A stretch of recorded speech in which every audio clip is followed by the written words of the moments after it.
The moment Claire Monroe walked into the Levington estate, New York's 7 wealthiest children folded their arms, eyes ready to tear her apart. The oldest whistled, "You're number 47." Before she could respond, a glass of orange juice soaked her skirt. Everyone expected her to cry and quit within 2 hours like all the others. But Claire simply bent down to wipe it off, then sat beside the youngest and began teaching her how to sort color blocks.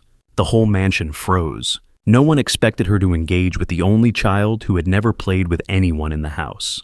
Claire's hands moved, gently guiding the little girl's fingers to pick up a red block, then a blue one. Her skirt was still damp, clinging to her legs, but she didn't flinch. The youngest Lily, barely 5, stared at the blocks like they were a puzzle she'd never seen. Claire's voice stayed soft, steady, like she was talking to her own son back home. The other kids watched their smirks fading. The butler, a wiry man with a permanent frown, leaned toward the driver and muttered, "She won't last the day." But Claire didn't look up. She just kept stacking blocks, her long black hair slipping over one shoulder, her faded canvas shoes tucked neatly under her chair. The oldest Ethan, 15 and all sharp edges, kicked his chair back, boots still on the table. "You even know how to clean Louis XVI glass," he said, his voice dripping with mockery. The other kids snickered, waiting for Claire to stumble. She didn't. She glanced at Ethan, her eyes calm but direct, and said, "I'll learn. But first, let's get these blocks sorted." Her voice wasn't loud, but it cut through the room. Ethan's smirk froze. He didn't have a comeback. For the first time, he just looked away, his boots sliding off the table with a thud.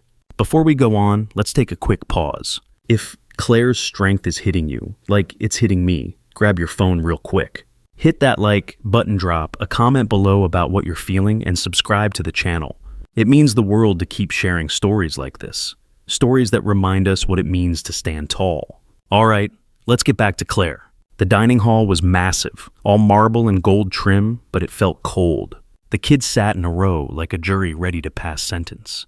The second oldest, Mia, 13, with perfect curls and a designer sweater, leaned forward. "That skirt's a mess," she said, loud enough for everyone to hear. "Did you borrow it from the laundry room?" The others laughed, a sharp, practiced sound. Claire didn't blink. She folded the damp cloth she'd used to wipe her skirt and set it on the table. "It's mine," she said simply. "Wash is fine." Mia's laugh caught in her throat. The room got quieter, the air heavier. In the hallway later, Sophie, the 12-year-old, with braces and a nervous habit of twisting her hair, cornered Claire by the staircase. Her voice was sharp, mimicking Mia's tone. "You don't belong here," she said, her eyes darting to the faded canvas shoes. "You're just a cleaner, not family." The word stung, and Sophie waited, expecting Claire to shrink. Instead, Claire knelt to Sophie's level, her hands resting lightly on her knees. "I'm here to help," she said, her voice soft but firm. "Family or not, I see you." Sophie's fingers froze mid-twist. She stepped back, her face flushed, and ran off, leaving Claire alone with the echo of her own words. The butler, Mr. Grayson, stood by the door, his lips pressed tight. He'd seen maids come and go, each one chased out by the kids' pranks or their father's impossible standards. He stepped forward, his voice low but sharp. "You're here to clean, not play babysitter. The floors need scrubbing." Claire nodded, her face unreadable. She stood smoothing her blouse and walked to the supply closet. The kids watched her go, waiting for a crack, a tear, a sign she'd break. But her steps were steady, her shoulders square. She grabbed a mop and started on the floor, humming softly like she was alone in her own kitchen. Halfway through, the 10-year-old Lucas sauntered over. He was wiry with a grin that screamed trouble. "Oops," he said, kicking over a bucket of soapy water. It spilled across the marble, soaking Claire's shoes. The other kids erupted, clapping like it was a show. Claire stopped mopping. She looked at Lucas, not angry, just steady. "You missed a spot," she said, pointing to a dry patch of floor. Lucas blinked, his grin slipping. She handed him a rag. "Help me out." It wasn't a question. Lucas hesitated, then took the rag, wiping the floor in silence. The clapping stopped. That afternoon, the kids gathered in the game room, their voices loud, their eyes darting to Claire as she dusted the shelves. The 9-year-old Noah, short and freckled with a habit of interrupting, tossed a soccer ball at her feet. "Pick it up," he said, his tone daring her to argue. The others watched, waiting for her to snap. Claire set the duster down, picked up the ball, and spun it on her finger like a pro. "Nice throw," she said, tossing it back gently. Noah caught it, his mouth open. The room went quiet, the kids exchanging looks. Claire went back to dusting her hum, unbroken as if nothing had happened. By lunchtime, the kids were restless. They weren't used to someone staying calm, someone who didn't run or yell. Claire set out plates, her movements precise but unhurried. She noticed Lily, the youngest, sitting alone, rocking slightly in her chair. Claire knelt beside her, holding out a small toy car. "This one's yours, right?" she said. Lily's eyes flicked up, then back down. She took the car, her fingers trembling. Claire didn't push. She just sat there rolling another car back and forth, letting Lily watch. The other kids stared, unsure what to make of it. Ethan muttered, "She's weird," but his voice lacked its earlier bite. The next day, during a rare quiet moment in the conservatory, Claire was wiping down the piano when Emma, the 7-year-old, slipped in. She was small, with pigtails and a habit of hiding behind furniture. She held a crumpled paper flower, her hands shaking. "This is dumb," she mumbled, tossing it at Claire's feet. The other kids watching from the doorway giggled. Claire picked up the flower, smoothing its petals. "It's not dumb," she said, her voice warm. She tucked it into her hair right above her ear. "It's perfect." Emma's eyes widened and she stepped closer, her shyness melting. The giggles stopped, replaced by a quiet that felt like respect. Later, in the quiet of the library, Claire overheard Mia whispering to Sophie by the window. "She's probably stealing," Mia said, her voice low but cruel. "Check her bag when she leaves." Claire was arranging books, her back to them, but her hands paused just for a second. She turned, her eyes meeting Mia's. "My bag's open," she said, nodding to the worn canvas tote on the chair. "Check it now." Mia froze, her cheeks red. Sophie tugged at her sleeve, pulling her away. Claire went back to the books, her fingers steady, but the air felt heavier, like a storm was coming. Claire walked into the library later that day, the air smelling of old books and lemon polish. She scanned the shelves, her fingers brushing the spines, then pulled out a worn comic book. It was hidden behind a row of encyclopedias, exactly where Lily liked to tuck it. Claire set it on the table, open to the page Lily always stared at. When Lily wandered in, her eyes lit up. She grabbed the comic, clutching it like a treasure. Claire didn't say anything. She just moved to the couch, picking up a remote, half buried in the cushions, the one Mia always hid to mess with her siblings. Ethan followed her, his arms crossed. "How'd you know where that was?" he asked, his tone sharp but curious. Claire looked at him, her smile small but warm. "Any mother knows what her kids are up to." The words hung in the air. The mansion went quiet, the kind of quiet that feels like a held breath. Ethan's jaw tightened. Mia, standing in the doorway, dropped her phone. Even the butler passing by stopped dead. No maid had ever said anything like that. Claire didn't back down. She just turned back to Lily, helping her turn the comic's pages. The next morning, the kids were in the garden, their voices loud, their games rough. Claire was nearby, trimming a hedge, her hands steady despite the thorns. Lucas, still testing her, ran by and knocked her pruning shears to the ground. "Clumsy," he called over his shoulder, laughing. The others joined in, their voices sharp.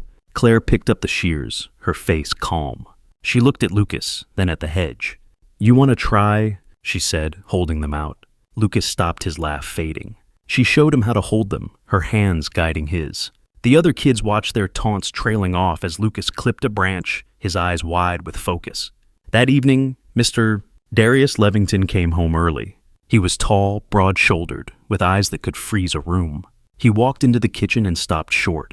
Claire was at the counter, helping Ethan, Maya, and Lucas with their math homework. Pencils scratched across paper, and Claire's voice was low, patient, explaining fractions like it was a game. Darius's face darkened. "Who gave you permission to teach?" he said, his voice like a blade. The kids froze. Claire stood slowly, her hands resting on the counter. "I'm sorry," she said, "just trying to cut their screen time." Her voice was steady, no hint of fear. Darius stared at her, his eyes narrowing. Her blouse was wrinkled, her skirt still stained from the juice. "You'll be dismissed by 6, he said.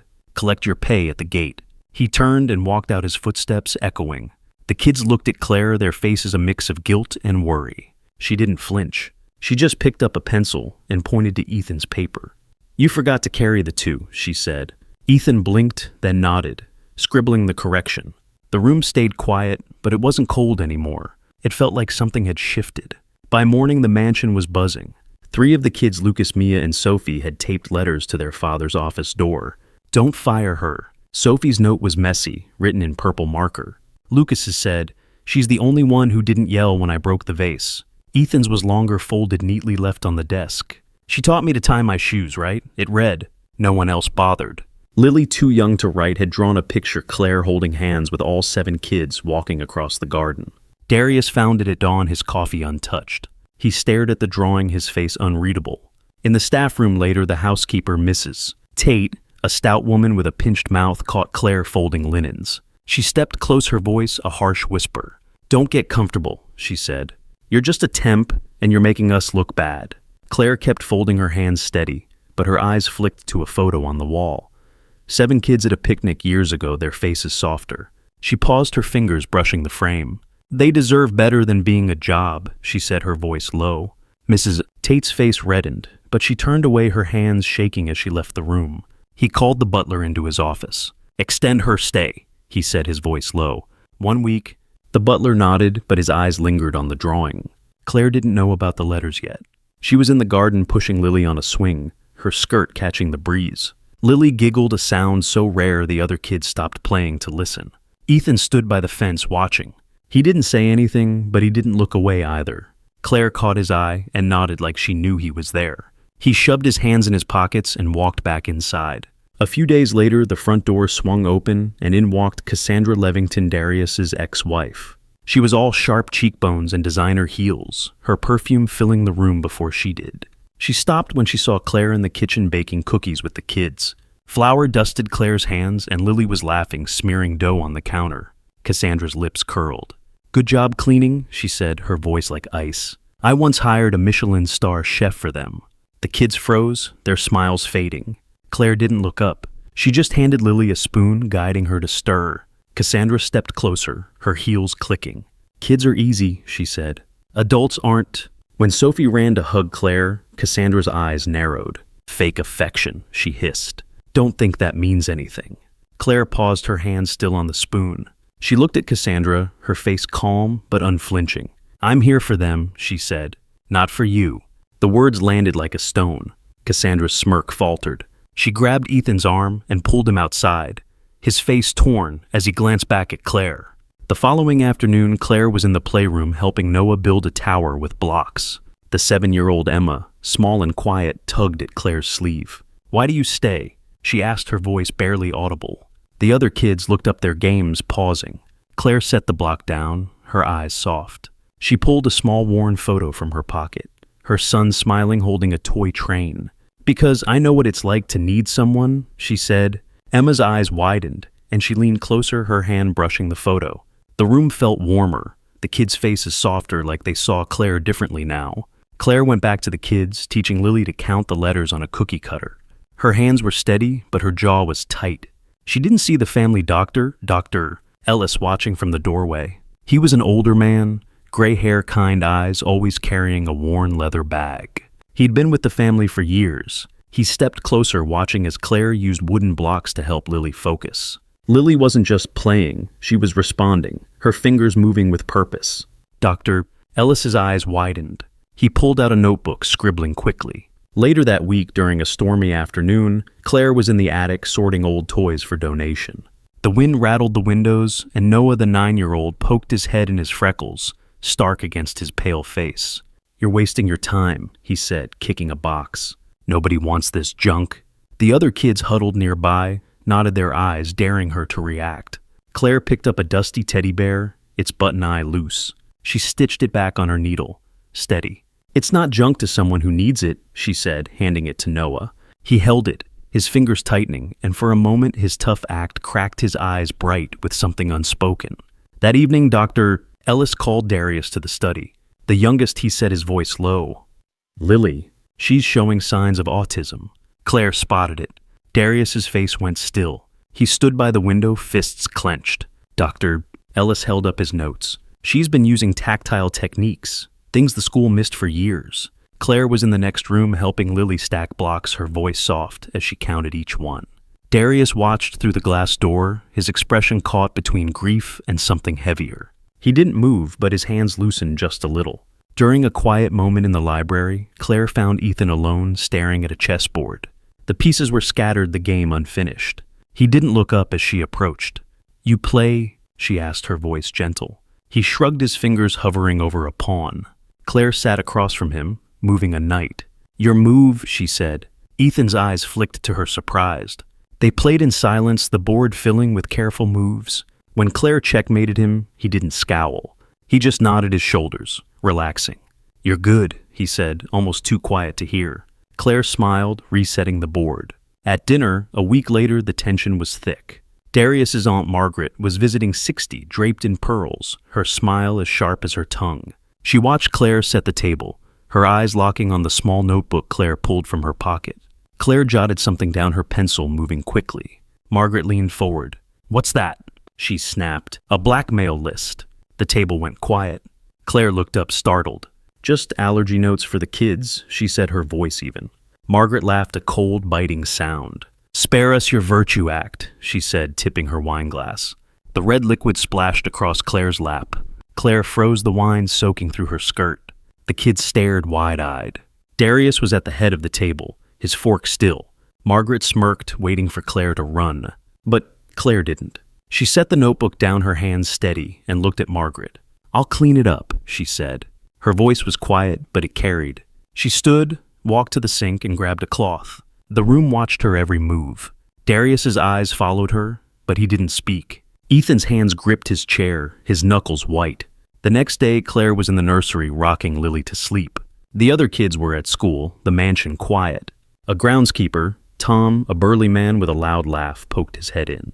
"You're still here," he said, his tone mocking. "Thought you'd be gone after the wine stunt."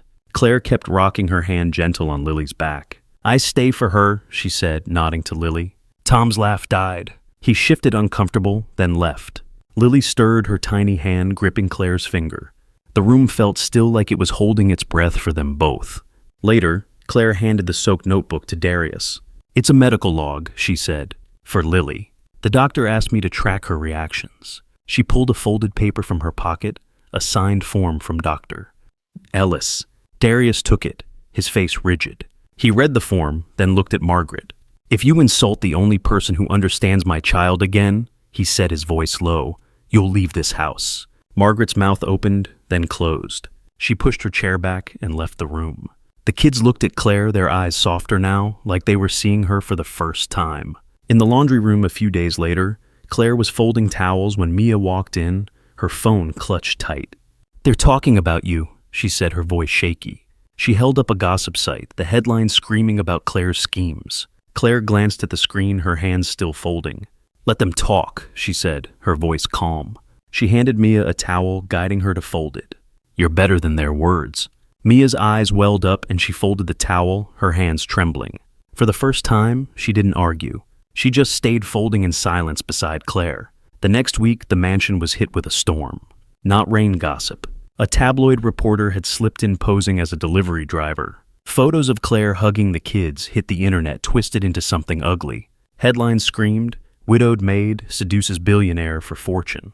The kids found out at breakfast, their phones buzzing. Mia's face went pale. "It's not true," she whispered, astounded. Claire was in the kitchen pouring juice. She didn't say anything, but her hands paused just for a second. Darius called her to his office that afternoon. "Do you have anything to say?" he asked, his voice cold but searching. Claire reached into her bag and pulled out a letter, the paper worn and creased. She handed it to Darius without a word. He opened it, his eyes scanning the handwriting. It was from her late husband, written years ago. "If you ever lose your way, it read be a housekeeper, but never stop being a mother." Darius's hands stilled. He looked up at Claire, her face calm, her eyes steady. She didn't explain. She didn't need to. She just picked up her bag and walked out, leaving the letter on his desk. The kids were waiting in the hall, their faces anxious. Lily ran to her, clutching her hand. One evening, Claire was in the study, organizing papers for Darius. Sophie slipped in, holding a crumpled drawing. "I made this for you," she said, her voice small. It was Claire and the kids, stick figures under a bright sun. Claire took it, her fingers brushing the paper. "It's beautiful," she said, her voice catching just slightly. She tucked it into her pocket next to her son's photo. Sophie beamed, then hesitated. "Why don't you ever get mad?" she asked. Claire looked at her, her eyes soft. "Getting mad doesn't fix broken things," she said. Sophie nodded like she understood something new. A month later, the mansion was different.